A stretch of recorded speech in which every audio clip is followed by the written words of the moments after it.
Bonjour à tous et bienvenue sur Parole du Cœur. Comment s'est passée votre journée? J'espère qu'elle a été douce. Aujourd'hui, nous allons commencer un voyage ensemble, une plongée dans les confessions les plus intimes de notre âme. Nous parlerons de cette pression invisible qui nous pousse à être constamment productifs, de la culpabilité que l'on ressent à ne rien faire et de ce que cela révèle vraiment sur nous.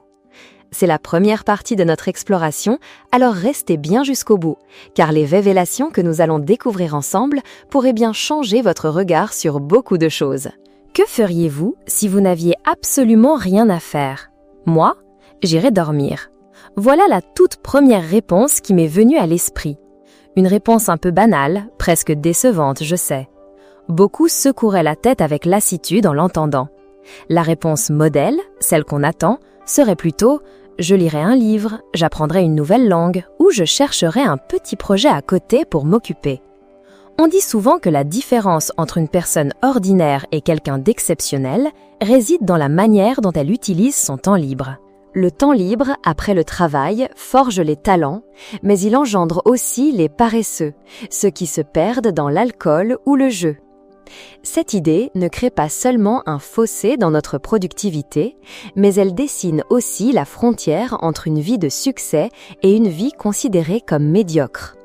Généralement, on dit que c'est le temps après 18 heures qui décide si vous mènerez une vie ordinaire ou une vie accomplie. C'est ce moment précis où les cours sont terminés, où la journée de travail au bureau est finie. C'est un espace-temps qui nous appartient entièrement, où nous sommes les seuls maîtres à bord. Et vous, que faites-vous généralement après 18 heures? Beaucoup choisissent de s'épuiser, refusant à leur corps le moindre repos, enchaînant les heures supplémentaires pour ne quitter le bureau qu'à 1 ou 2 heures du matin.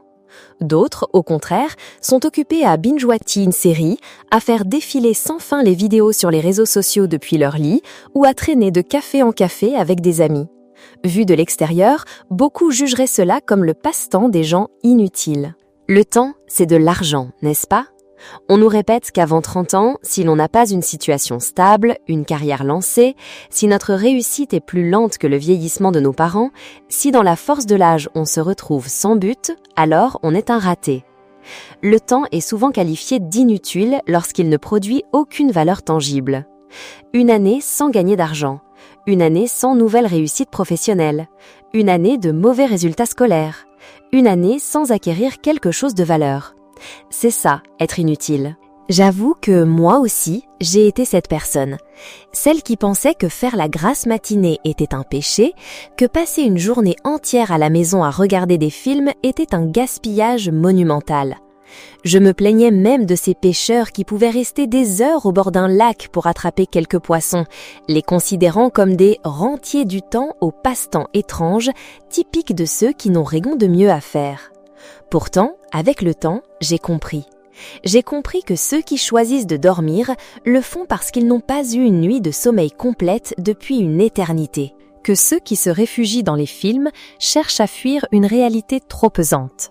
Et que celui qui pêche cherche simplement à retrouver un peu de silence dans son esprit après des jours et des jours de chaos et de soucis.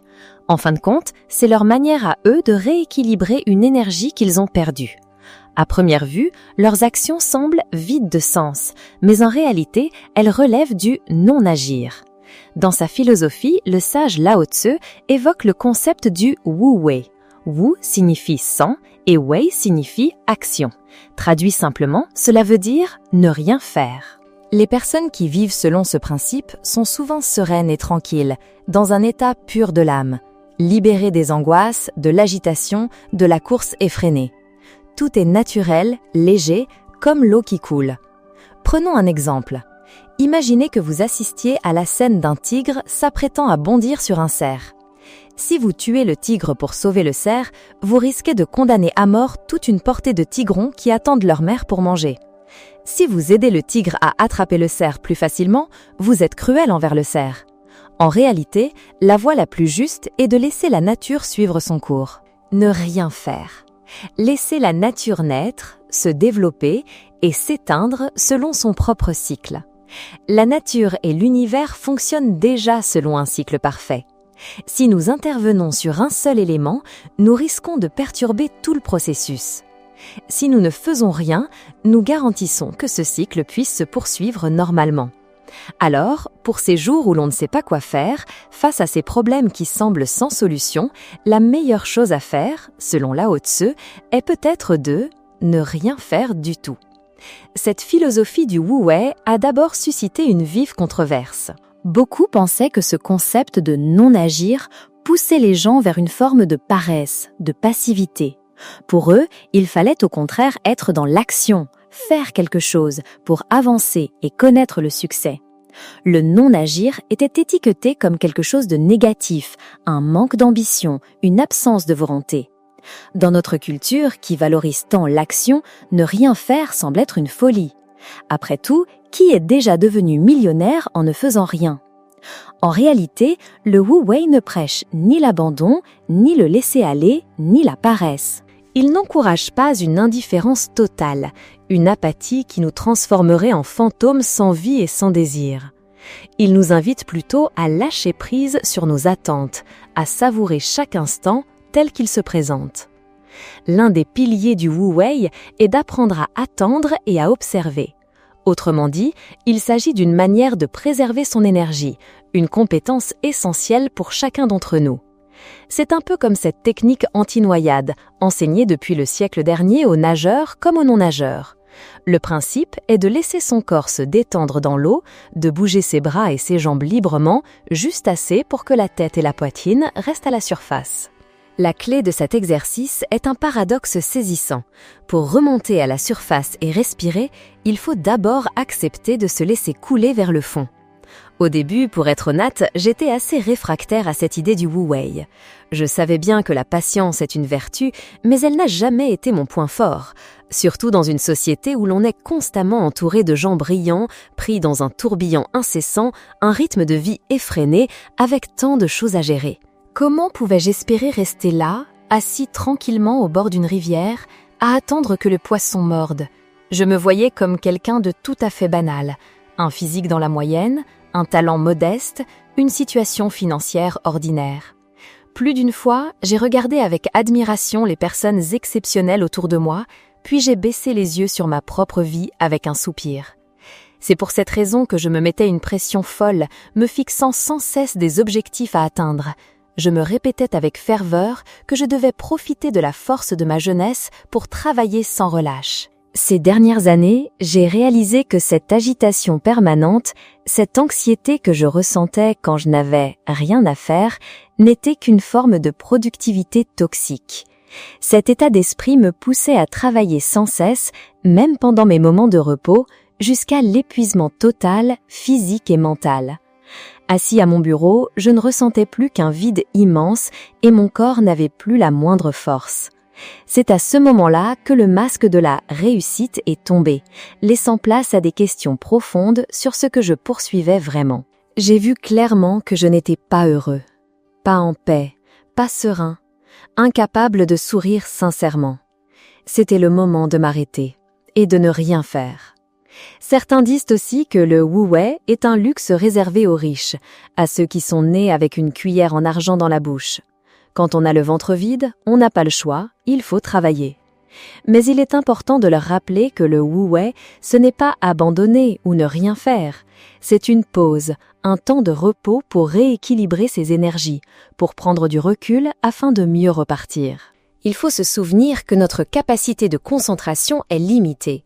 Quand nous nous focalisons sur une chose, nous perdons inévitablement notre attention sur une autre.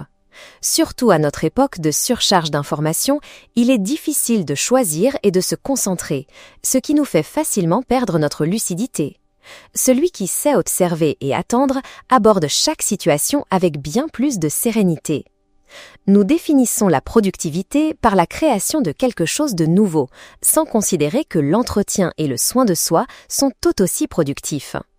Le temps de repos peut paraître improductif, mais si nous l'intégrons dans notre quotidien, nous découvrirons une perspective plus positive, nous travaillerons plus efficacement et nous rendrons notre vie bien plus belle. Par nature, l'être humain est actif, toujours en quête de plaisir et de distraction. Mais la plupart d'entre nous manquent de persévérance. Alors, plus on en fait, plus on sème le chaos. Et faire les choses dans le désordre cause finalement bien plus de dégâts que de ne rien faire du tout. Alors, avant chaque étape importante de ma vie, je choisis de m'asseoir, de faire silence et d'accueillir ce qui vient. Je me concentre et je me prépare pour le défi à venir. Mais je sais que certains d'entre vous me disent « J'aimerais bien lâcher prise et avoir l'esprit léger, mais quand je vois mes proches traîner, être si lents, ça me met hors de moi. Le sang me monte à la tête et je ne peux pas m'empêcher de les presser de revenir à la réalité. » C'est une histoire qui semble si familière dans beaucoup de foyers, n'est-ce pas? La mère de famille qui est sur tous les fronts, qui se lève à l'aube pour préparer le petit déjeuner, faire la lessive, gérer toute la maison. Pendant que les enfants dorment jusqu'à la dernière minute, se lèvent nonchalamment et se promènent, la tête complètement dans les nuages. Alors, elle explose, elle crie, elle se fâche. Et la nouvelle journée commence avec cette vague d'émotions négatives qui, à la longue, mène à un véritable épuisement mental. Alors, comment sortir de cette spirale? Personnellement, je n'ai pas vécu cette situation précise, donc ma perspective est peut-être plus détachée. C'est toujours plus facile d'observer de l'extérieur, c'est vrai.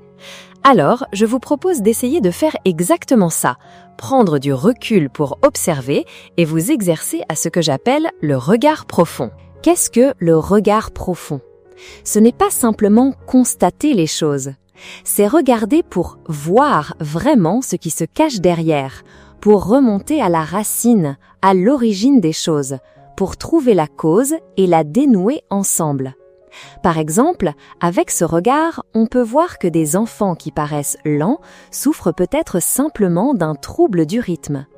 Les parents jugent souvent leurs enfants selon leurs propres standards, mais la réalité, c'est qu'un enfant n'a pas les mêmes capacités qu'un adulte. En les pressant, les parents brisent leur rythme naturel. Plus ils sont poussés, plus ils sont en décalage, et plus ils deviennent lents. Au lieu de leur exiger une action immédiate, donnez-leur un temps de préparation. Apprenez-leur à visualiser le temps. Mettez-vous d'accord à l'avance sur les tâches de la journée. Petit à petit, vous verrez des changements. En pratiquant ce regard profond, le mari et les enfants ne voient plus seulement le plat posé sur la table. Ils voient tout le processus. Leur mère qui s'est levée tôt pour aller au marché, qui a choisi méticuleusement chaque légume, qui est rentrée pour tout préparer, avec soin, faire sauter, frire. Ils voient l'huile chaude, la sueur qui perle sur son front, les ajustements de l'assaisonnement. Ce plat fumant sur la table, c'est un ciel tout entier rempli d'amour. C'est tout le cœur d'une mère. Et à partir de là, ils ressentent un immense amour pour la personne qui a cuisiné pour eux. Ils comprennent que ce n'est pas juste un repas, mais un cadeau précieux. Ils ressentent de la gratitude et trouvent les mots pour offrir à leur mère des paroles d'amour et d'encouragement sincères. En regardant en profondeur, on réalise que tout le monde, absolument tout le monde, mène son propre combat. On voit pour aimer, pour compatir et pour laisser passer ce qui peut être laissé de côté. Pour moi, c'est aussi ça l'art du non-agir. Faire une pause pour observer et ne pas forcer, s'adapter au courant des événements pour mieux y répondre. Plutôt que de lutter contre le courant, le non-agir nous apprend à orienter notre barque pour le suivre. Essayer de modeler le monde à notre image nous fait gaspiller une énergie folle et nous mène souvent à la déception. Bien sûr, l'ambition et le désir d'agir resteront des moteurs puissants et indéniables dans nos vies. Mais nous devons accepter que nos plans ne se dérouleront pas toujours comme prévu. Si une personne décide de ne pas ruminer à l'excès, elle évite de se retrouver piégée dans un problème et souffre donc moins d'anxiété, d'impatience et d'insécurité. Mais attention, il faut être juste. Une belle vie ne s'obtient pas uniquement par le non-agir. Il ne faut pas non plus déformer ce concept et utiliser le non-agir comme une excuse pour sa propre paresse. C'est vrai que chacun a son propre rythme et qu'il ne faut pas se comparer. Mais se dire « Tant pis s'ils sont riches à 30 ans, mon destin est de souffrir maintenant, je serai riche à 70 ou 80 ans. » Est-ce que ça vous semble juste? Le non-agir doit être vu comme une pause nécessaire. Agir dans le non-agir, se reposer dans le non-agir, penser dans le non-agir, parler dans le non-agir. C'est être dans le non-agir, ce n'est pas ne rien faire. Fondamentalement, le non-agir nous montre que lorsque nous arrêtons de nous débattre, lorsque nous savons attendre le bon moment et observer, nous percevons les lois de la vie plus clairement et nous faisons des choix plus judicieux. Ne laissez pas vos émotions gouverner vos décisions. Accumulez votre énergie, ne la gaspillez pas dans des futilités et attendez le moment propice pour la libérer. Vous réussirez, c'est certain. Le ciel n'est pas toujours en proie à la tempête et les oiseaux ne sont pas constamment en train de voler. La quiétude nous aide à n'agir que lorsque c'est vraiment nécessaire. Et maintenant, je vais m'asseoir à nouveau, ici. Ma respiration est calme, régulière.